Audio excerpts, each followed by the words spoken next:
नमस्कार, आदाब, सत श्री अकाल, जय भीम, जोहार। मेरा नाम है नवीन कुमार। सुप्रीम कोर्ट ने ओबीसी रिजर्वेशन पर एक ऐसा फैसला सुनाया है जिससे आरक्षण को आर्थिक आधार पर करने की वकालत करने वालों के चेहरे पर मुर्दानगी छा गई है। ऐसे लोग टीवी चैनलों के एंकर हैं, नेता हैं, बहुत सारे वकील हैं, अफसर हैं, शिक्षाविद हैं, क्योंकि वो मानने को राजी ही नहीं कि आरक्षण कोई गरीबी उन्मूलन कार्यक्रम नहीं है, यह सामाजिक न्याय का कार्यक्रम है। लेकिन अब उनके सामने इसके अलावा कोई चारा नहीं कि मुस्कुरा कर टीवी चैनलों पर कहें आरक्षण कोई गरीबी उन्मूलन कार्यक्रम नहीं है। सुप्रीम कोर्ट ने ऐसा कहने, करने और समझने वालों की बोलती बंद कर दी है।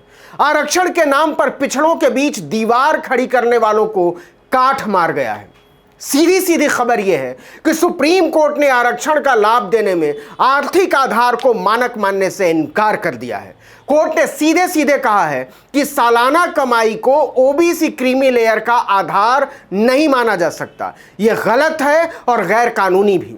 केवल आर्थिक आधार पर क्रीमी लेयर बनाना एक भयावह भूल है। ग्रेव एरर कहा है इसको सुप्रीम कोर्ट ने। कैसे, इसको समझिए। हरियाणा सरकार ने ओबीसी को बांटने के लिए अधिसूचना जारी की थी कि हम ओबीसी को अमीर और गरीब के बीच बांट कर आरक्षण देंगे। पहला तबका वो होगा जिसकी कमाई 3 लाख रुपए सालाना से कम है। दूसरा हिस्सा वो होगा जिसकी कमाई सालाना 3 लाख से 6 लाख रुपए के बीच है। 8 लाख रुपए से ज्यादा वालों को तो वैसे भी आरक्षण नहीं मिलता ओबीसी का, वो क्रीमी लेयर में आ जाते हैं। मतलब वो पिछड़े तो हैं, लेकिन सरकार मानती है कि वो सामाजिक तौर पर पर्याप्त तरक्की कर चुके हैं और उन्हें आरक्षण देने की जरूरत नहीं है। मनोहर लाल खट्टर ने इसमें होशियारी कर दी। कहा कि सरकारी नौकरी और सरकारी शिक्षण संस्थानों में दाखिले में हम ओबीसी के उस तबके को प्राथमिकता देंगे जिनकी सालाना पारिवारिक आमदनी 3 लाख रुपए से कम है। और इसे लेकर एक बार नहीं, 2 बार अधिसूचना जारी की गई। पहली अधिसूचना जारी की गई 17 अगस्त 2016 को और दूसरी अधिसूचना जारी की गई 28 अगस्त 2018 को। इस अधिसूचना में यह भी कहा गया कि संवैधानिक पदों पर रहे पिछड़ों, राज्य सरकार की नौकरी करने वाले पिछड़ों और केंद्र सरकार की नौकरी करने वाले पिछड़ों को आरक्षण का लाभ नहीं मिलेगा।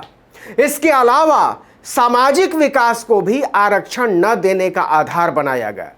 जैसे जो लोग आईएएस, आईपीएस जैसी सेवाओं या दूसरे प्रशासनिक सेवाओं में चले गए हैं, उनके बाल बच्चों को भी पिछड़ा नहीं माना जाएगा और उन्हें आरक्षण के लाभ से वंचित कर दिया गया। इन अधिसूचनाओं के खिलाफ पिछड़ा वर्ग कल्याण महासभा सुप्रीम कोर्ट चला गया। बाद में कुछ और लोगों ने याचिकाएं लगाई। सुप्रीम कोर्ट के जज एल नागेश्वर राव और अनिरुद्ध बोस की पीठ ने फैसला सुनाया कि ये दोनों अधिसूचनाएं अवैध यानी गैर कानूनी है। हम इन्हें नहीं मानते, इनको तत्काल रद्द करते हैं। सुप्रीम कोर्ट ने अपने फैसले में लिखा, इंदिरा साहनी के फैसले में कहा जा चुका है कि पिछड़े वर्ग में ओबीसी क्रीमी लेयर की पहचान सामाजिक, आर्थिक और दूसरे आधार पर होगी। पिछड़ों की पहचान का आधार केवल आर्थिक हरगिज नहीं हो सकता। राज्य सरकार यानी हरियाणा सरकार ने सिर्फ आर्थिक स्थिति को आधार बनाकर भूल की है। इसी आधार पर अधिसूचना रद्द की जाती है। सुप्रीम कोर्ट ने आदेश दिया कि वो 3 महीने के अंदर इंदिरा साहनी केस में तय क्रीमी लेयर की पहचान के सिद्धांत और हरियाणा के backward classes reservation in service and admission in educational institutions act 2016 की धारा 5(2) में तय मानकों के मुताबिक नई अधिसूचना जारी करे 3 महीने के भीतर। क्रीमी लेयर को लेकर लड़ाई बहुत लंबी है। 1991 में वीपी सिंह ने मंडल कमीशन की रिपोर्ट लागू की थी और इसकी कीमत प्रधानमंत्री की कुर्सी गवा कर चुकाई। इंदिरा साहनी नाम की दिल्ली की एक पत्रकार इसके खिलाफ कोर्ट चली गई और उसी में फैसला आया कि किसी भी सूरत में कुल आरक्षण 50% से ज्यादा नहीं होगा। 8 सितंबर 1993 को केंद्र सरकार ने एक अधिसूचना जारी की थी कि ओबीसी तबके के जिन लोगों की सालाना कमाई 1 लाख रुपए से ज्यादा है, उनके बच्चों को भी आरक्षण का लाभ नहीं दिया जाएगा। बाद में इसे बढ़ाकर 2.5 लाख किया गया।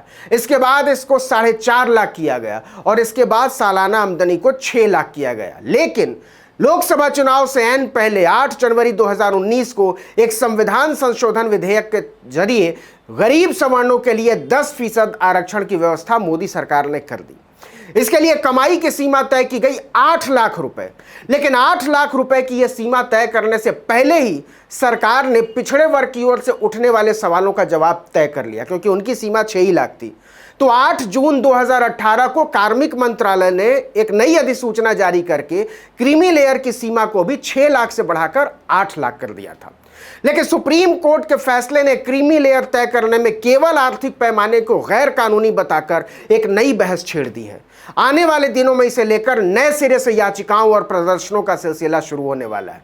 पहले भी मांग उठती रही है कि ओबीसी रिजर्वेशन से क्रीमी लेयर को खत्म किया जाए, लेकिन इसे सरकारें हवा में उड़ाती रही हैं। अब सुप्रीम कोर्ट ने इसका रास्ता दे दिया है। इस वीडियो में इतना ही, लेकिन अगर आपने आर्टिकल 19 इंडिया को अब तक सब्सक्राइब नहीं किया तो फौरन कर दीजिए। बेल आइकॉन दबाइए, घंटी जैसी आकृति लाइक कीजिए और कमेंट करके बताइए हमारा वीडियो आपको कैसा लगा। नमस्कार।